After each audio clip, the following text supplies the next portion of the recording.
Aunque se hable de una y mil soluciones para frenar el cambio climático, lo cierto es que vamos a llegar tarde para hacerlo.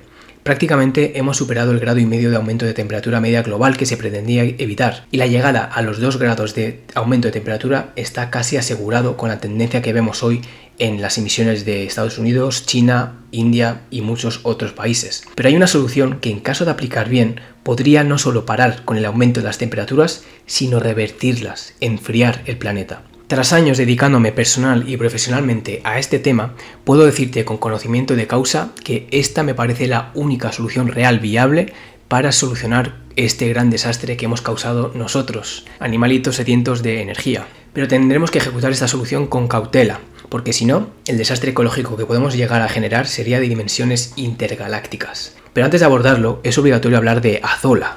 Y no es publicidad ni el nombre de mi rata.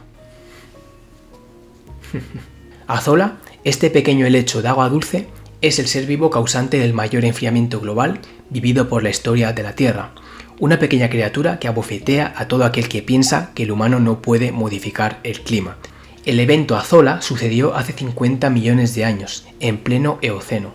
El mundo era muy distinto al actual. 15 millones de años después del adiós definitivo de los dinosaurios, las aves dominaban sobre cualquier otra especie terrestre, con grandes aves depredadoras. Estábamos ante un mundo más cálido que el actual, con un océano ártico de aguas cálidas y un mundo lleno de junglas, incluso una Antártida cubierta por un bosque templado y rebosante de vida.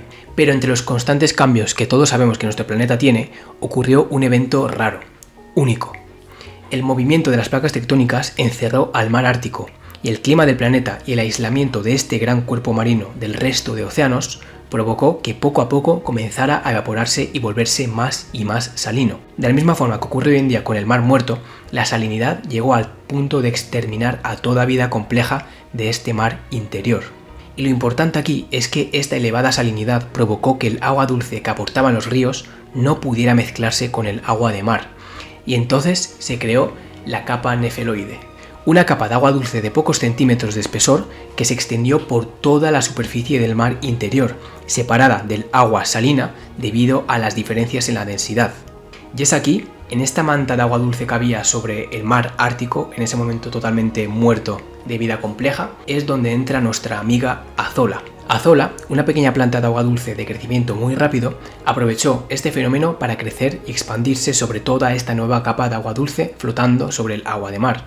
Y era la planta perfecta para conquistar este nuevo ecosistema, porque Azola, debido a una relación de simbiosis que mantiene con las cianobacterias, es una de las únicas plantas capaces de absorber por sí misma, entre comillas, el nitrógeno atmosférico del aire, uno de los minerales básicos para todas las plantas. La Azola es una planta que vive pocas semanas o meses, por lo que en este nuevo ecosistema, estos pequeños helechos morían y se hundían bajo el mar.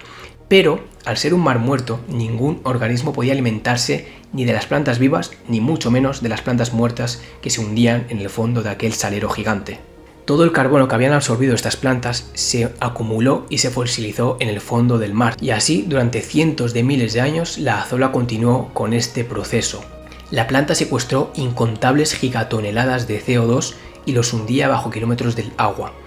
Lo curioso es que por aquel entonces la concentración de CO2 era de 900 partes por millón, más del doble de la concentración actual.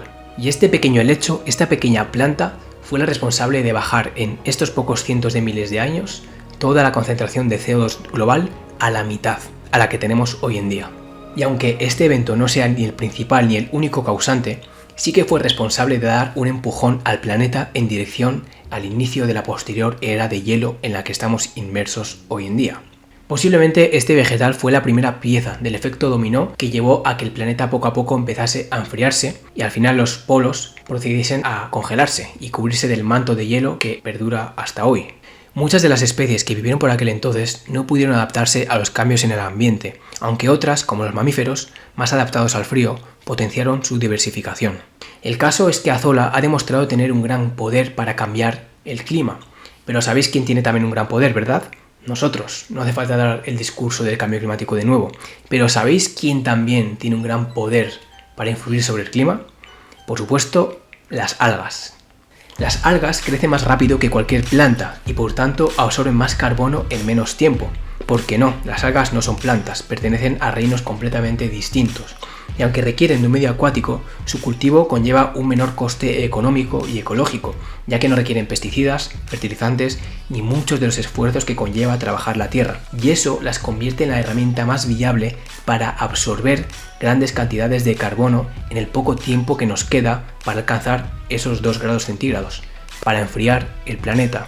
Quizás la forma más eficiente para llevar a cabo esta odisea mundial, que sería capturar grandes cantidades de CO2 de la atmósfera mediante algas, es a través del cultivo de plantaciones de macroalgas como el sargazo o el kelp en zonas marinas. Estos vegetales de crecimiento muy acelerado, el kelp por ejemplo llega a crecer a más de 2 centímetros cada hora, nos podría servir como materia prima para fabricar objetos de bioplástico, pero la idea mayoritaria sería favorecer el hundimiento de estas grandes cantidades de CO2 atmosférico capturado en las profundidades marinas o en las profundidades de la Tierra, secuestrando este CO2 por siglos o milenios. Y esto, más allá de las gigatoneladas de CO2 que nos ayudaría a retirar de la atmósfera, serviría para revitalizar los ecosistemas marinos, que hoy en día están tan damnificados.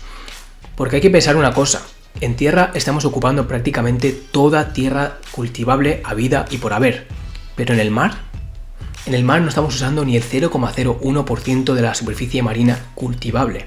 Pero es que incluso sin necesidad de ocupar el mar, en tierra podríamos emplear el superpoder que tienen las algas para capturar carbono mediante grandes bioreactores al aire libre, donde cultivar algas y enterrarlas bajo tierra. Hoy solo hay algunos proyectos pilotos alrededor del mundo. El gran problema de esto, por supuesto, el coste y la viabilidad económica de construir tantas granjas marinas o bioreactores para cultivar todas las algas necesarias, sabiendo además que muchas de estas van a ser enterradas bajo tierra sin ningún tipo de beneficio económico más allá de, evidentemente, evitar el cambio climático. Pero otro problema es que si esto se ejecuta mal, podría llevar a un desastre, porque las algas tienen el gran poder de proliferar muy rápido y esto las convierte en una de las causantes de uno de los grandes problemas de los ecosistemas acuáticos, que es la eutrofización, la proliferación masiva de algas que conlleva el agotamiento del oxígeno de las zonas marinas, creando más y más zonas muertas en mares, ríos y lagos.